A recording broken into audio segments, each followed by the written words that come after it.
সূরা কাফিরুনের অনেক ফজিলত রয়েছে। যেমন রাসূল পাক সাল্লাল্লাহু আলাইহি ওয়াসাল্লাম প্রত্যেক দিন ঘুমাবার পূর্বে আল্লাহর রাসূল সূরা কাফিরুন তা তেলাওয়াত করে তারপরে শুইতেন। কোন সুবহান। আল্লাহর রাসূল বলেন, আল্লাহর কোন বান্দা বান্দি যদি এই সূরা কাফিরুনটা তেলাওয়াত করে ঘুমায়, ওই লোকটা যদি রাত্রে বেলা মৃত্যুবরণ করে, ঈমানের সাথে তার মৃত্যু নসিব হয়ে যায়। এরকম একটা সূরা কেউ যদি রাত্রে বেলা পড়ে ঘুমায়, যে কোনো কারণে রাত্রে যদি মৃত্যু হয়ে যায়, তো লোকটা ঈমান অবস্থায় মৃত্যুবরণ করলো। কোন সুবহানাল্লাহ। এজন্য আল্লাহর রাসূল প্রত্যেক দিন ঘুমাবার সময় সূরাতুল কাফিরুনটা তেলাওয়াত করতেন, আরো অন্যান্য সূরা তেলাওয়াত করতেন, কিন্তু তার মধ্যে সূরাতুল কাফিরুনটাও নবীজি তেলাওয়াত করতেন। এখানেই শেষ নয়, আল্লাহর রাসূল প্রত্যেক দিন মাগরিব নামাজের পরে যে 2 রাকাত সুন্নত নামাজ আছে, ফরজের পরে 2 রাকাত সুন্নত নামাজ, মাগরিবের নামাজের পরে প্রত্যেক মাগরিবের নামাজের সুন্নতের নামাজের মধ্যে আল্লাহর রাসূল প্রথম রাকাতে সূরাতুল কাফিরুনটা তেলাওয়াত করতেন, আর দ্বিতীয় রাকাতে সূরা ইখলাস পাঠ করতেন। কোন সুবহানাল্লাহ। মাগরিবের নামাজে শেষে যে 2 রাকাত সুন্নত, প্রথম রাকাতে সূরা কাফিরুন, দ্বিতীয় রাকাতে কুল হুয়াল্লাহ সূরা, নবীজি এই সূরা 2টা দিয়া মাগরিবের 2 রাকাত সুন্নত পড়তেন। কোন সুবহানাল্লাহ। আল্লাহর রাসূল যখন ফজরের 2 রাকাত সুন্নত নামাজ যখন আদায় করতেন, ঠিক প্রথম রাকাতে সূরাতুল কাফিরুন তেলাওয়াত করতেন, আর দ্বিতীয় রাকাতে তেলাওয়াত করতেন কুল হুয়াল্লাহু আহাদ।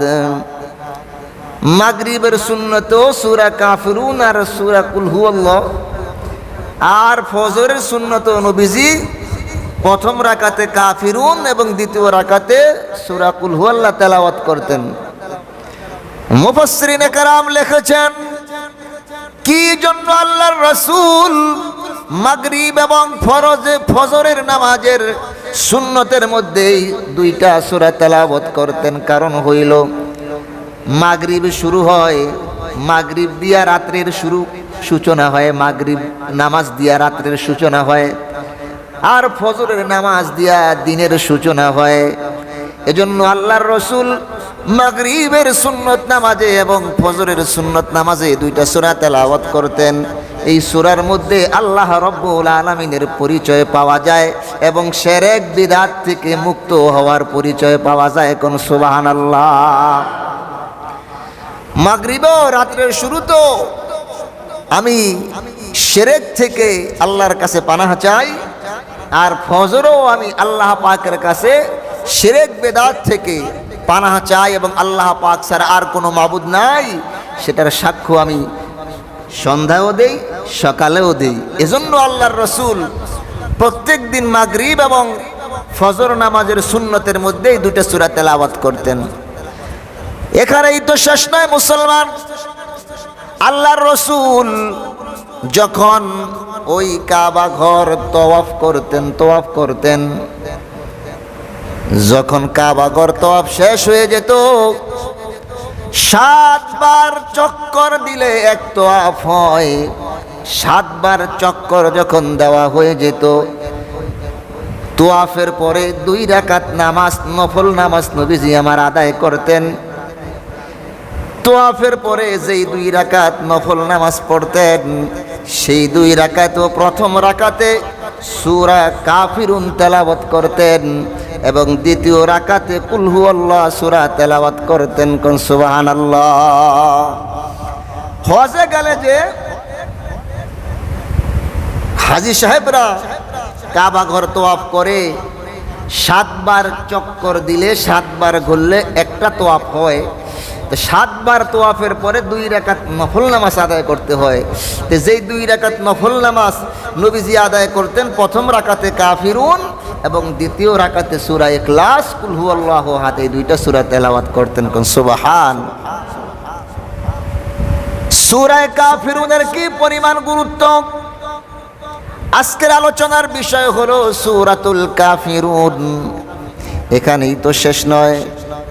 আল্লাহর রাসূল বলেন, এক সাহাবী নবীজির কাছে আসলেন, ইয়া রাসূলুল্লাহ, ইয়া হাবিবাল্লাহ, আমি যখন কোনো জায়গায় সফরে বের হই, আমার শরীরটা বড় ক্লান্ত হয়ে যায়, আমার চেহারাটা মলিন হয়ে যায়। হুজুর, আপনি আমাকে এরকম একটা আমল শিখিয়ে দেন যে আমলটা করলে পরে আমি যখন সফরে থাকবো তখন আমার ক্লান্ত হব না, চেহারার মধ্যে মলিন মলিন ভাব আসবে না। সাহাবী প্রশ্ন করলেন, ইয়া রাসূলুল্লাহ, আপনি আমাকে এরকম একটা আমল শিখিয়ে দেন যে আমলটা করলে পরে আমি যখন সফরে বের হব আমার শরীরের মধ্যে কোনো ক্লান্তি আসবে না, চেহারাটাও মলিন হবে না, এরকম একটা আমল আমাকে শিখিয়ে দেন।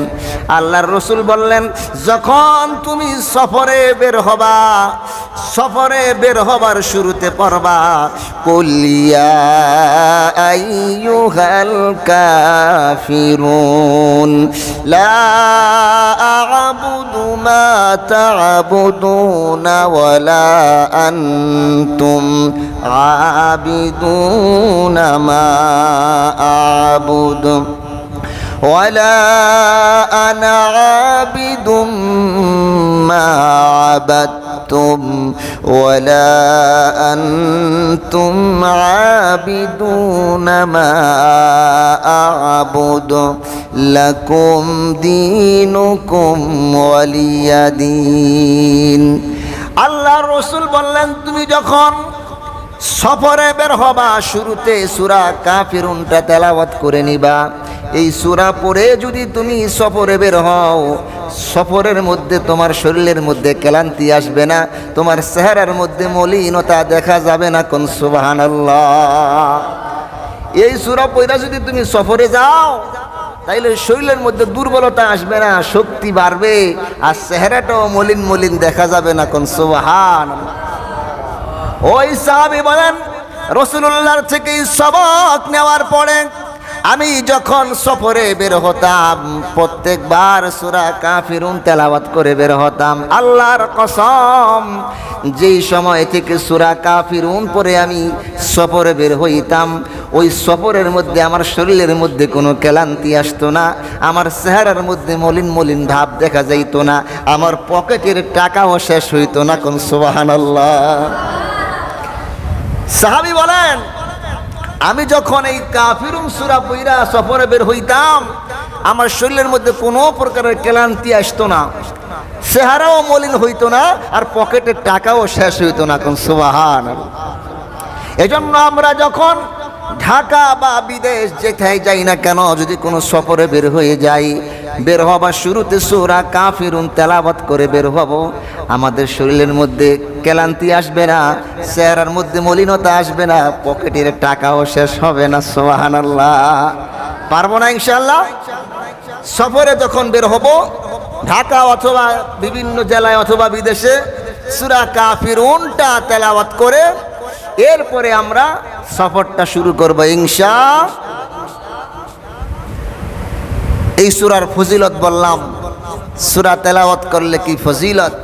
এবার আসেন, এই সূরাটা আল্লাহ রাব্বুল আলামিন কোন প্রেক্ষাপটে সূরাটা নাজিল করলেন, সূরা নাজিল হওয়ার প্রেক্ষাপট কি ছিল, এটাকে আরবিতে বলা হয় শানে নুজুল।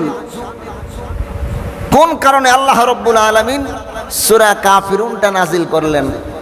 রাসূল পাক সাল্লাল্লাহু আলাইহি ওয়াসাল্লাম যখন ইসলামের দাওয়াত দিচ্ছেন, মক্কায় থাকা অবস্থায় তার চাচা আবু তালেব এখনো তিনি জীবিত। আবু তালেব জীবিত থাকার কারণে রাসূলুল্লাহর উপরে কেউ প্রকাশ্যে আক্রমণ করার সাহস পায় না, প্রকাশ্যে হামলা করার সাহস পায় না, কারণ রাসূলুল্লাহর চাচা ছিলেন একজন লিডার, একজন নেতা ছিলেন। এজন্য নবীজির উপরে প্রকাশ্যে আক্রমণ করার সাহস কোনো কাফের মুশরিকের ছিল না। তবে তাফসীরের কিতাবের মধ্যে আসছে কাফেরদের মধ্য থেকে কয়েকজন লিডার, কয়েকজন নেতা, একজনের নাম ওয়ালিদ ইবনে মুগীরা, আরেকজনের নাম আস ইবনে ওয়াইল, আরেকজনের নাম উমাইয়া। এরকম কাফেরদের মধ্য থেকে কয়েকজন লিডার, কয়েকজন নেতা নবীজির কাছে একটা প্রস্তাব নিয়ে আসলো যে মুহাম্মদকে তো এভাবে দমানো যাবে না, তোর কাছে কিছু লোভনীয় প্রস্তাব নিয়ে যাই, হয়তোবা প্রস্তাব পাইলে এই তার এই ধর্ম থেকে ফিরে আসতে পারে। সে যে কালিমার দাওয়াত দেয় সেই দাওয়াত থেকে এই ফিরে আসতে পারে। তো তখন কাফের মুশরিকদের লিডাররা নবীজির কাছে আসলো এবং তারা বলতে থাকলো যে মুহাম্মদ, তুমি মনে হয় নতুন একটা ধর্ম চালু করছো, নতুন এক আল্লাহর দাওয়াত দাও, এই মনে হয় তুমি কিছু পাইতে চাও, মনে হয় তোমার মধ্যে কিছু লোভ ঢুকছে, কিছু পাইতে চাও। আচ্ছা, তুমি যদি এরকম এজন্যই করে থাকো তাহলে তোমাকে আমরা প্রস্তাব দিচ্ছি, তোমাকে আমরা একেবারে আরবের মধ্যে সবচেয়ে ধনী বানায় দিব, তোমাকে আমরা আরবের মধ্যে সবচেয়ে ধনী বানায় দিব। কেমনে বানাবো? প্রত্যেকের থেকে টাকা কালেকশন করব, টাকা উঠাবো, এরপরে সব টাকা তোমাকে দেওয়া হবে, তুমি থাকবে আরবের মধ্যে সবচেয়ে ধনী। তারপরেও তুমি এই তোমার এই লা ইলাহা ইল্লাল্লাহর দাওয়াতটা ছেড়ে দাও। নবীজি আমার কোনো জবাব দিলেন না। এক নম্বর প্রস্তাব, তোমাকে আরবের মধ্যে সবচাইতে বড় লোক বানিয়ে দেওয়া হবে। এরা মনে করছে মনে হয় নবীজি সাল্লাল্লাহু আলাইহি ওয়াসাল্লাম টাকা কামানোর জন্য এই নতুন এক ধর্ম আবিষ্কার করছে। নাউজুবিল্লাহ পড়েন। এরপরে দ্বিতীয় নম্বরে প্রস্তাব দিল, তাইলে মনে হয় তুমি এই সুন্দরী একটা মেয়ে বিবাহ করতে চাও, এটাই যদি হয় তোমার উদ্দেশ্য, তাহলে আরবের মধ্যে সবচেয়ে সুন্দরী মেয়ে যেটা তোমার পছন্দ হয় সেটাই তোমার জন্য ব্যবস্থা করা হবে, তারপরও তুমি এই কালিমার দাওয়াত ছেড়ে দাও। নবীজি আমার উত্তর দেন না। এরপরে কাফের মুশরিকেরা বলতেছে, আর যদি এই তোমাকে কোনো জিনে ধরে থাকে, কোনো অসুস্থ হয়ে থাকো, তাহলে সেটাও আমাদেরকে বলো, আমরা বড় বড় কবিরাজ, বড় বড় ডাক্তার এনে তোমার চিকিৎসার ব্যবস্থা করবো। কোন নাউজুবিল্লাহ।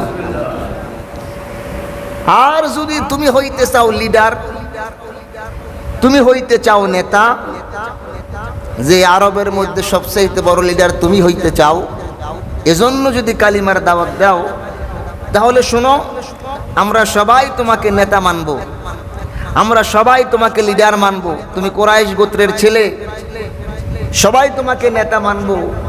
তুমি নেতা হইবা, আবার বড়লোক হইবা, আবার সুন্দরী মেয়ে বিয়ে করতে পারবা।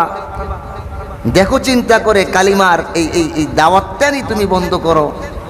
এত সব প্রস্তাব নবীজির কাছে যখন তারা পেশ করলো, আল্লাহর রাসূল তখন কাফের মুশরিকদেরকে লক্ষ্য করে বললেন, হে কাফের মুশরিকেরা, তোমরা তো যেটা বলেছো এটা দ্বারা সম্ভব, দেওয়া সম্ভব, সুন্দরী মেয়ে আমাকে দেওয়া সম্ভব, আর টাকা পয়সা আমাকে দেওয়া সম্ভব, নেতা বানানো তোমাদের পক্ষে সম্ভব। তোমরা শুনে নাও, যেই জিনিসটা দেওয়া সম্ভব নয় মানুষের পক্ষে, যেমন আসমানের চাঁদ সূর্য কারো পক্ষে দেওয়া সম্ভব নয়, সেটাও যদি তোমরা সম্ভব করে এক হাতে চাঁদ আর এক হাতে সূর্য এনে দাও, তারপরও আমি এই কালিমার দাওয়াত থেকে এক পা পিছপা হব না। কোন সুবহানাল্লাহ। মনে করছে মুহাম্মদ মনে হয় বড়লোক হইতে চায়, মুহাম্মদ মনে হয় লিডার হইতে চায়, নেতা হইতে চায়, মুহাম্মদ মনে হয় সুন্দরী মেয়ে বিয়ে করতে চায়, এজন্যই কালিমার দাওয়াত দেয়। আল্লাহর রসুল বললেন না না, এটা তো সম্ভব, কিন্তু যেটা সম্ভব নয় সেটাও যদি তোমরা আমাকে এনে দাও, তারপরও ওই কালিমার দাওয়াত থেকে আমি পিছু হটব না। এবার তারা এক ভিন্ন প্রস্তাব দিল। কি প্রস্তাব? বলে ঠিক আছে, তাহলে আমরা আরবের মানুষ, ঝগড়াঝাটি করে কি লাভ? ঝগড়াঝাটি করে তো আর কোনো লাভ নাই। একটা কাজ করি, আমরা মিল্লা জিল্লা পালন করি, মিল্লা জিল্লা ধর্ম পালন করি। এই লক্ষ্য করেন সবাই, মিল্লা জিল্লা ধর্ম পালন করি। কিভাবে? কয় কিছুদিন তুমি আমাদের এই মূর্তির পূজা করবা, আর আমরা কিছুদিন তোমার আল্লাহর পূজা করুম। কন্যা আউযুবিল্লাহ। এক বছর তুমি আমাদের এই লাত মানত উজ্জা হবল লক্ষ্মী দুর্গা সরস্বতী এগুলার পূজা তুমি এক বছর করবা, আর তোমাদের এই খোদার আল্লাহর ইবাদত আমরা এক বছর করব। তাইলে তো আর কোনো ঝামেলা থাকে না, সবাই মিল্লা জিল্লা পালন করলাম। তঙ্গ ধর্মে যদি কোনো ভালো থাকে, কল্যাণ থাকে, সেটাও আমরা পাইলাম, আর আমগো ধর্মের ভিতরে যদি কোনো ভালো থাকে, কল্যাণ থাকে, সেটাও তুমি পাইলা। কত সুন্দর একটা ব্যবস্থা প্রস্তাব করলো কেরা? কাফেররা। কারা? কাফেররা প্রস্তাব করলো যে আমগো ধর্মের মধ্যে যদি কোনো ভালাই থাকে, কল্যাণ থাকে, সেটাও তুমি পেয়ে গেলা, আর তোমগো মুসলমান ধর্মে যদি কোনো কল্যাণ থাকে, কোনো ভালো থাকে, সেটাও আমরা পেয়ে গেলাম। এক বছর আমগো পূজা করবা, আমগো মূর্তির পূজা করবা, আর এক বছর তোমার আল্লাহর পূজা আমরা করুম। কোনো ঝগড়াঝাটির দরকার নাই, মিললে মিশে আমরা একসাথে থাকুম। দেখতে মনে হয় কত সুন্দর, হ্যাঁ, এমনি বাহ্যিক দৃষ্টিতে মনে হয় কত সুন্দর প্রস্তাব। আল্লাহর রসুল কয় শোনো শোনো, এই তোমরা যে বললা এক বছর তোমাদের পূজা, আরেক বছর আমার আল্লাহর ইবাদত তোমরা করবা, শোনো শোনো, আমার আল্লাহর ইবাদত করতে হইলে একটা শর্ত আছে। শর্তটা হইল লা ইলাহা ইল্লাল্লাহ, লা ইলাহা, নেই কোনো মাবুদ আল্লাহ ছাড়া, নেই কোনো মাবুদ আল্লাহ ছাড়া, লা ইলাহা ইল্লাল্লাহ, নাই কোনো মাবুদ আল্লাহ ছাড়া। এখন তোমরা যে এক বছর তোমরা মূর্তির পূজা করবা, তাইলে তো আল্লাহর ইবাদত করা হইল না। কোন সুবহানাল্লাহ।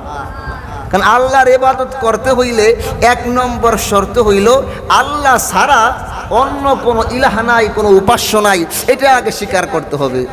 আর এটা যদি তোমরা স্বীকার করো, তাইলে তো তোমাকে মূর্তির পূজা তোমরা করতেই পারো না। বিদায় এই যে মিল্লা মিশা একটা জগা খিচুড়ি, এটা ইসলাম সমর্থন করে না। জোরে বলেন কথা ঠিক কিনা?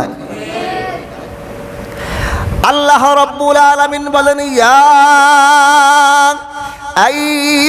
আইয়ুহাল্লাযীনা আমানু দুখুলু ফিস-সিলমি কাফা। আল্লাহ রাব্বুল আলামিন বলেন, তোমরা পরিপূর্ণভাবে ইসলামের মধ্যে ঢুকে যাও, পরিপূর্ণভাবে ইসলামের মধ্যে দাখিল হয়ে যাও। একটু ঢুকছো তো আর একটু ঢুকো নাই, এটা দ্বারা মানুষ মুসলমান হতে পারে না। একটু ঢুকছো তো আর একটু ঢুকো নাই, একটা মানছো তো আরেকটা মানো নাই, এটা দ্বারা মুসলমান হওয়া যায় না। এটা দ্বারা হওয়া যায় মুনাফিক, কাফের। মুসলমান এটা দ্বারা হওয়া যায় না যে একটু মানছি আর একটু মানলাম না। কোরআন শরীফের একটা আয়াত মানছি আর একটা আয়াত মানলাম না, এটা দ্বারা তো মুসলমান হওয়া যায় না। এটা দ্বারা মুনাফিক হওয়া যায়, কাফের হওয়া যায়, মুশরিক হওয়া যায়, মুসলমান হওয়া যায় না। মুসলমান হইতে হইলে আল্লাহ পাক বলেন, ইয়া আইয়ুহাল্লাযীনা আমানু দুখুলু ফিস-সিলমি কাফা, পরিপূর্ণভাবে ইসলামের মধ্যে ঢুকে যাও। কোন সুবহানাল্লাহ।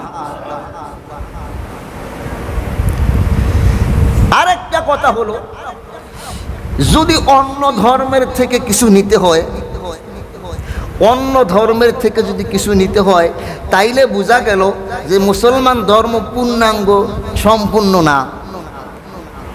আরেক ধর্মের থেকে যদি আমার মধ্যে কিছু আনতে হয়, আমার ধর্মের মধ্যে কিছু নিতে হয়, তাইলে বোঝা গেল যে মুসলমান ধর্মটা একবারে পূর্ণাঙ্গ ধর্ম না, এর মধ্যে কিছু কম বেশি আছে। যেগুলা কম আছে এগুলা আঙ্গ ধর্ম থেকে নেও। কোন নাউযুবিল্লাহ।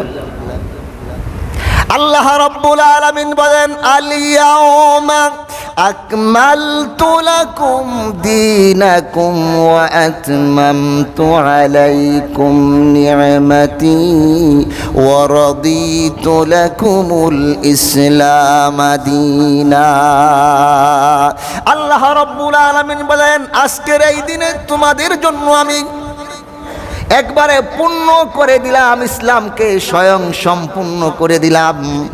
ইসলামের মধ্যে আর কোনো কিছু ঢোকানোর প্রয়োজন নাই, আর এর মধ্য থেকে কোনো কিছু বাইর করারও সুযোগ নাই। কোন সুবহানাল্লাহ। পূর্ণাঙ্গ করে দিয়েছে আল্লাহ পাক বলেন তোমরা পূর্ণাঙ্গভাবে ইসলামের মধ্যে ঢোকো। আর ইসলামের মধ্যে এরকম বিধান নয় যে এর মধ্যে কিছু আছে কিছু নাই, কিছু আছে কিছু নাই, এরকমটা নয়। তোমরা পুরোপুরিভাবে ইসলামের মধ্যে ঢুকে যাও, যা তোমাদের প্রয়োজন সব এই ইসলামের মধ্যে আছে। কোন সুবহানাল্লাহ। এজন্য আসমান পুরাপুরি আল্লাহ রাব্বুল আলামিনের হুকুম মানে, জমিন পুরাপুরি আল্লাহ রাব্বুল আলামিনের হুকুম মানে, চন্দ্র পুরাপুরি আল্লাহ রাব্বুল আলামিনের হুকুম মানে, সূর্য পুরাপুরি আল্লাহ রাব্বুল আলামিনের হুকুম মানে। ছোট্টবেলা থেকে দেখে আসছি ওই যে সকালবেলা সূর্য ওঠে, সন্ধ্যাবেলা সূর্য অস্তমিত হয়ে যায়। এখনো পর্যন্ত দেখলাম সকালবেলা সূর্য পূর্ব দিক থেকে ওঠে, সন্ধ্যাবেলা পশ্চিম দিকে ডুবে যায়। কোনোদিন সূর্য হেরফের করলো না। এই সূর্য বলে আমি পুরাপুরি আল্লাহ রাব্বুল আলামিনের হুকুমের মধ্যে ঢুকে গেছি। কোন সুবহানাল্লাহ। আল্লাহ রাব্বুল আলামিন বলেন লাশ-শামসু ইয়ামবাগি লাহা আন তুদরিকাল কমারা ওয়ালাল লাইলু সাবিকুন নাহার। আল্লাহ রাব্বুল আলামিন বলেন প্রবল জ্ঞানী হইবে যাহারা, আপন মনেতে বুঝিবে তাহারা। চন্দ্র পারে না আগে যেইবার, চন্দ্র পারে দিন পারে না আগে যেইবার, রাতের স্থান করে অধিকার। চন্দ্র বাজে না সূর্যের গায়েতে, সূর্য পারে না চন্দ্রকে ধরিতে। যে যাহার স্থান অধিকার করিয়া ভ্রমণ করিতেছে প্রভুকে ডরিয়া। যে যাহার পথে আল্লাহকে ডরায়া ডরায়া চলতেছে, একটা হুকুম এদিক সেদিক করে না। সব মাখলুকাত আল্লাহ রাব্বুল আলামিনের পুরাপুরি বিধানের মধ্যে ঢুকে গেছে। এজন্য আল্লাহ রাব্বুল আলামিন বলেন ইয়া আইয়ুহাল্লাযীনা আমানু, হে ঈমানদারেরা, উদখুলু ফিস সিলমি কাফা, ইসলামের মধ্যে পরিপূর্ণ ঢুকে যাও। যেমন ইব্রাহিম আলাইহিস সালাতু ওয়াস সালাম ইসলামের মধ্যে পরিপূর্ণ ঢুকে গেছে। আল্লাহ পাক ইব্রাহিম খলিলুল্লাহকে বলেছিলেন আসলিম, তুমি মুসলমান হয়ে যাও। ইব্রাহিম খলিলুল্লাহকে আল্লাহ পাক বলেছিলেন আসলিম, তুমি মুসলমান হয়ে যাও। ইব্রাহিম খলিলুল্লাহ বলেছেন আসলামতু লিরাব্বিল আলামিন, আমি মুসলমান হয়ে গেলাম। সুবহানাল্লাহ। পরিপূর্ণভাবে আমি সিলিন্ডার করে ফেললাম। তো সূরাটা নাজিল হলো প্রেক্ষাপট যখন কাফের মুশরিকেরা বলল যে 1 বছর তুমি আমাদের মূর্তির ইবাদত করবা, আর 1 বছর আমরা তোমার খোদার ইবাদত করব। আল্লাহ রাব্বুল আলামিন সঙ্গে সঙ্গে সূরাতুল কাফিরুনটা নাজিল করে দিলেন আর বলে দিলেন কুল ইয়া আইয়ুহাল কাফিরুন।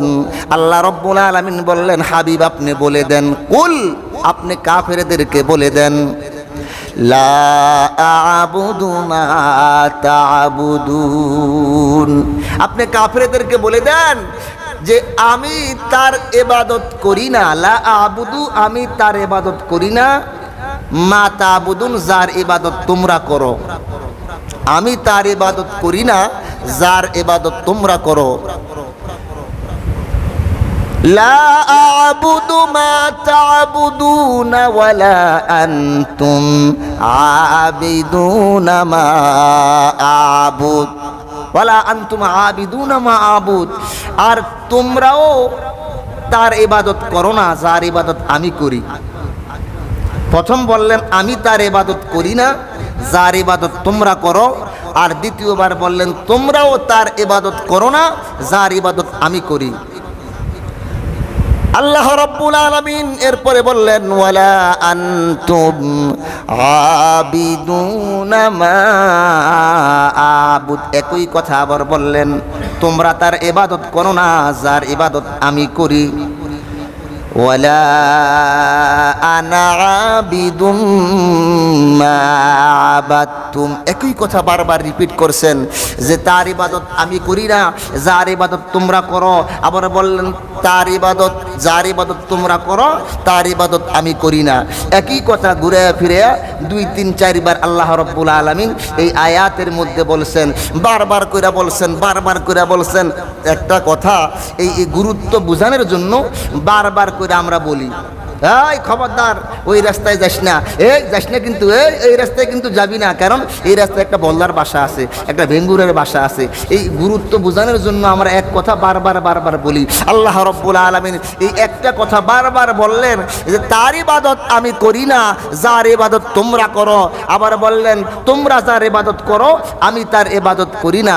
অর্থাৎ কাফেরদেরকে বলে দিলেন তোমরা যেই খোদার ইবাদত করো আমি সেই খোদার ইবাদত করি না, আর আমি যে আল্লাহর ইবাদত করি সেই আল্লাহর ইবাদত তোমরাও করো না। আল্লাহ রাব্বুল আলামিন সর্বশেষ বলে দিলেন লাকুম দীনুকুম ওয়ালিয়া দীন। তোমাদের ধর্ম তোমাদের জন্য, আমার ধর্ম আমার জন্য। তোমরা তোমাদের কাজের ফল পাইবা, আমি আমার কাজের ফল পাইব। বিদায় দুইটা জিনিসকে, দুইটা ধর্মকে একত্রিত করার কোনো সুযোগ নাই। কোন সুবহানাল্লাহ। তোমাদের ধর্ম তোমাদের জন্য আর আমার ধর্ম আমার জন্য, এই কথাটা কার? জোরে কোন? আল্লাহর না বুখারী শরীফের হাদিস? বুখারী শরীফের হাদিস নেই, কথাটা আল্লাহ রাব্বুল আলামিনের। আল্লাহ রাব্বুল আলামিন বলেন লাকুম দীনুকুম ওয়ালিয়া দীন। তোমাদের ধর্ম তোমাদের দিন তোমাদের জন্য, আর আমার ধর্ম আমার দিন হইল আমাদের জন্য। এখন এই ধর্ম নিয়ে কোনো বাড়াবাড়ি নাই, ধর্ম নিয়ে কোনো বাড়াবাড়ি আমরা করি না। ইসলামে কোনো ধর্মের ভিতরে বাড়াবাড়ি নাই। এই বাড়াবাড়ি নাই অর্থ কি জানেন? বাড়াবাড়ি নাই অর্থ হইল কাউকে জোর কইরা ইসলামের ভিতরে আনার দরকার নাই। মাইরা পিড়াইয়া ইসলামের মধ্যে আনার কোনো প্রয়োজন নাই। এই ইচ্ছা করে আইলে আইব, না আইলে নাই। এখন এই লাকুম দীনুকুম ওয়ালিয়া দীন, এটার অর্থ যদি এরকম করা হয় যে ধর্ম যার যার উৎসব সবার, তাইলে এই আয়াতের বিপরীত হয়ে গেল। এই আয়াতের ব্যাখ্যা যদি এরকম করা হয় ধর্ম যার যার উৎসব সবার, তার মানে এই হিন্দু গো পূজার মধ্যে মুসলমানও যাইব, আর মুসলমানের ঈদগাহে হিন্দুরাও আসবে। তাইলে সেই কাফেরদের মতো হয়ে গেল। কাফেররা যে বলছিল কিছুদিন তোমরা আমাদের ইবাদত করবা আমাদের খোদার, আর কিছুদিন আমরা তোমার খোদার ইবাদত করব। এই ব্যাখ্যা যারা করতে চায় লাকুম দীনুকুম ওয়ালিয়া দীন, ধর্ম যার যার উৎসব সবার, এটা একটা ঈমান বিধ্বংসী কথা। এটা যারা বিশ্বাস করবে তাদের ঈমান থাকবে না। নাউযুবিল্লাহ। ধর্ম যার যার, উৎসব তার তার। জীবনে দেখলাম না কোন ঈদের দিনে এই কথা বলতে, ধর্ম যার যার উৎসব সবার। কোন কুরবানির দিন দেখলাম না এই কথা বলতে, ধর্ম যার যার উৎসব সবার। কোন এই সবে কদরের দিন দেখলাম না, রমজানে দেখলাম না এই কথা বলতে, ধর্ম যার যার উৎসব সবার। সবে বরাত, সবে কদর, এই মুহররমে দেখলাম না, ধর্ম যার যার উৎসব সবার। কোনোদিন কোনো হিন্দুকে মসজিদে পাইলাম না, কোনোদিন কোনো হিন্দুকে ঈদের নামাজে পাইলাম না, কোনোদিন কোনো হিন্দুকে গরু জবাই দিতে দেখলাম না। আর শুধু তাদের পূজা আসলে এখন বলে ধর্ম যার যার, উৎসব সবার। এটা একটা চক্রান্ত ছাড়া আর কিছুই না, ঠিক কিনা বলেন? আল্লাহ রাব্বুল আলামিন ক্লিয়ার করে দিলেন লাকুম দীনুকুম ওয়ালিয়া দীন। তোমাদের ধর্ম তোমাদের দিন তোমাদের জন্য, আমার ধর্ম আমার দিন আমার জন্য। দুটার মধ্যে কোনো দিন একত্রিত করা যাবে না। আল্লাহ রাব্বুল আলামিন এই সূরার দ্বারা কাফের এবং মুসলমানদের আলাদা করে দিলেন। এটা এক জিনিস না, একটা হলো আলো আর একটা হলো অন্ধকার। আলো যেখানে আসবে অন্ধকার দূর হয়ে যাবে। দুইটা জিনিস একসাথে মিশতেই পারে না। অন্ধকার, আলো গেলে অন্ধকার দূর হয়ে যায়, আলো যদি দূর হয়ে যায় অন্ধকার চলে আসে। দুইটা এক জায়গায়, আলো আর অন্ধকার এক জায়গায় থাকতেই পারে না। দেখুন এই আয়াতের, এই সূরার শিক্ষা কি? এই সূরা থেকে আমরা কি শিখলাম? যে এই বাতিলের সাথে কখনো আপোষ করা যাবে না, আপোষ করা যাবে না। হ্যাঁ, চুক্তি হতে পারে, ব্যবসায়িক চুক্তি হতে পারে, যে তোমার থেকে আমি পেয়ে জানুম, তুমি আমার থেকে এই গ্যাস নিবা। হ্যাঁ, যে কোনো ব্যবসায়িক চুক্তি হতে পারে। পৃথিবীর সব রাষ্ট্রে এই নিয়ম আছে যে আমি আরেক দেশ থেকে একটা জিনিস আনবো, আবার সেই দেশে আমি আরেকটা জিনিস বিক্রি করব। আমি আমেরিকা থেকে এক জিনিস আনবো, আবার আমি আমেরিকায় আমার এই গার্মেন্টসের মাল বিক্রি করব। এটা পৃথিবীর সব রাষ্ট্রেই আছে। কোনো রাষ্ট্র বিদেশ থেকে আমদানি ছাড়া চলতে পারে না। কোনো রাষ্ট্র পৃথিবীর মধ্যে এরকম নাই যে বিদেশ থেকে আমদানি ছাড়া তার রাষ্ট্রটা চলতে পারে। কিছু না কিছু তার অন্য রাষ্ট্র থেকে আমদানি করতেই হয়, আর তার দেশের সম্পদ, তার দেশের মাল অন্য রাষ্ট্রে বিক্রি করতে হয়। হ্যাঁ, ব্যবসায়িক চুক্তি করা যাবে, কিন্তু এই ধর্মের চুক্তি যে 6 মাস তুমি আমগো ধর্ম পালন করবা, যেহেতু তোমাকে আমি পিএইচ দেই, যেহেতু আমি পিএইচ দেই, 6 মাস এই আমগো হিন্দু ধর্ম পালন করো, এইভাবে কি চুক্তি করা? এটা কি সম্ভব? এটা করা যাবে? আজকে এই আমাদের বন্ধু রাষ্ট্র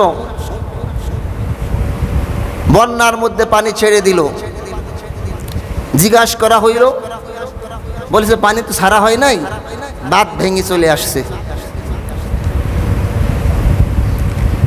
এরকম বন্ধু যে যখন আমাদের দেশে হাবুডুবু খায়া মরে, তখন তারা মনে করে যে মনে হয় পানি তৃষ্ণায় মরছে, আর যখন আমাদের দেশের মানুষ পানি তৃষ্ণায় হাহাকার করে, তখন তারা মনে করে যে বাংলাদেশের মানুষ মনে হয় পানিতে ডুবে যাচ্ছে। বিষয়টা এরকম না।